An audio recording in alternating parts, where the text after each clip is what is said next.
The pill is back. After the Beats Pill Plus was quietly discontinued in 2022, Apple never released a successor. Now, after tons of celebrity sightings, we've got it. The new Beats Pill that sounds better, has a bunch of new features, and is even cheaper. I'll give you a closer look and compare it to Apple's other small price speaker, the HomePod Mini.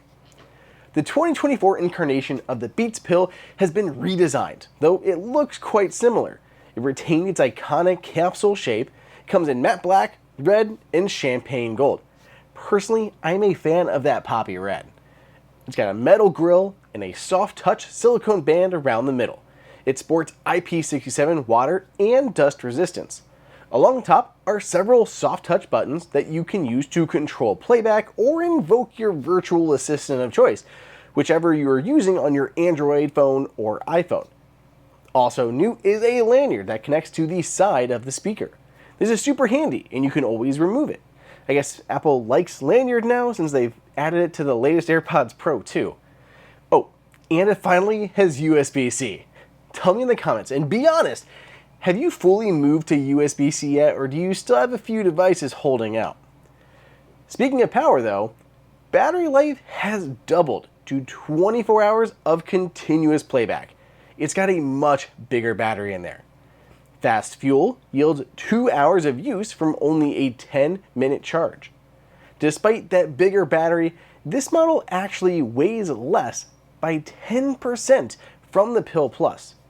You gotta love to see that. Another neat trick here is the setup. It has one touch setup for both iOS and Android.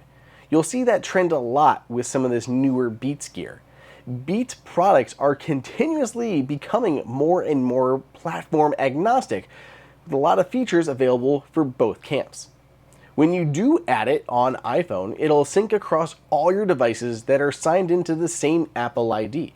So you'll pair it with your iPhone and you'll see it pop up to use on your Mac, iPad, even your Apple TV. If you ever take video or conference calls, I have to show you the new AnkerWork S600. This is going to be your new best friend. Your iPhone magnetically connects to the top, where you can adjust the angle up to 70 degrees so you can see it during the call, or maybe you rotate it so you can watch some YouTube videos. Plus it's Qi 2 certified, which means you'll get up to 15 watts of wireless power to your device. Audio quality is super important for a device like this, both inside and out. So how does it sound? Your voice comes through crystal clear thanks to the 4-mic array and local real-time voice print recognition. That voice print recognition is trained to pick up only your voice and eliminate the voices of other people talking. Background noise is also reduced thanks to Voice Radar 3.5 AI technology that identifies more than 300 common noises, like the AC blasting, and completely removes them. How does the video schedule look for this upcoming week? Plus, it's powered up over USB-C and has a 16-hour internal battery that you can use to move it anywhere you need to take a call, listen to music, or watch videos. Want to learn more? You can do just that by following the link down below in the description. Though funny enough, on the Apple TV, it's listed under headphones at the moment. I'm sure that'll get, swapped to speakers after a new software update. Something else new is you can use a pair of them together for even better sound.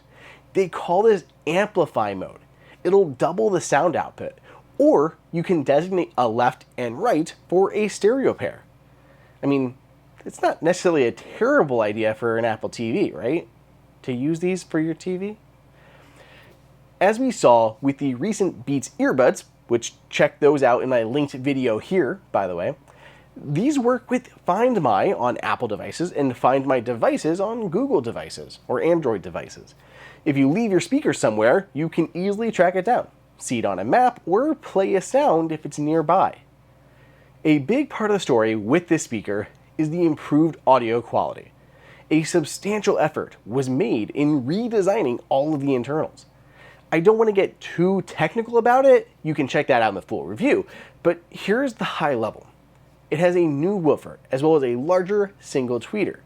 The woofer is larger with a stronger motor that moves more air accurately. This means you're going to get a louder output without a lot of the low-end distortion you typically see with cheaper speakers that just tout being loud.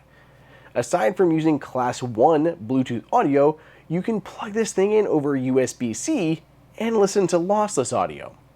We listened to a bunch of music on this thing. General takeaway, it sounds very solid for a speaker in this class. Very low distortion, good volume, and it's even better when you use two.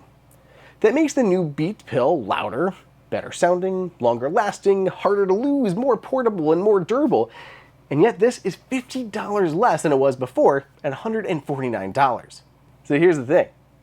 This is all great, but I was curious at how it stacks up to HomePod Mini. The diminutive HomePod is technically cheaper at $99, but they're still pretty close in price. And I am aware, for the record, how different these two are. HomePod Mini is more of a hands-free smart speaker that relies a lot on Siri commands, while the Beats Pill is more portable and runs on Bluetooth instead of Wi-Fi. Of course, the HomePod Mini has to be plugged in. Beats Pill can just run on battery life. But just for fun, audio quality here goes to Beats Pill. Trying Knife Party Internet Friends as the test song, HomePod Mini sounded a bit muddled when compared directly to the new Pill. This was especially true at the top volume, where the Pill kept itself together a bit more with that exact same positioning in the room. There's also more bass to the Beats Pill by comparison, but that probably shouldn't be too much of a surprise. Lastly in the testing, I wanted to try out the max volume. At roughly 3 feet away, when measured, the HomePod Mini got to 66 decibels, while the Pill notched up to 79. I went through many of the Beats Pill stuff earlier in this video, but as a refresher on the benefits of HomePod Mini, it has touch-sensitive controls on top, easy handoff thanks to the directional U1 ultra-wideband chip that detects as you bring your phone or watch towards it. If you have smart home accessories, it can act as a home hub, enabling the remote control of your home and analysis of any HomeKit secure video cameras you may use. It also has a Thread chip, which is used by some newer smart home devices to communicate rather than over Wi-Fi, Bluetooth, Zigbee, anything like that. But which of the two is better? It really will depend. I mean, just for audio quality, Beats Pill wins, but the HomePod Mini is preferable if you're using it in your home hands-free. Let me know which of the two you prefer down below in the comments. And if you'd like to grab either of them, I have links and discounts in the description. Be sure you're subscribed to the channel with those notifications turned on so you don't miss the latest news and reviews.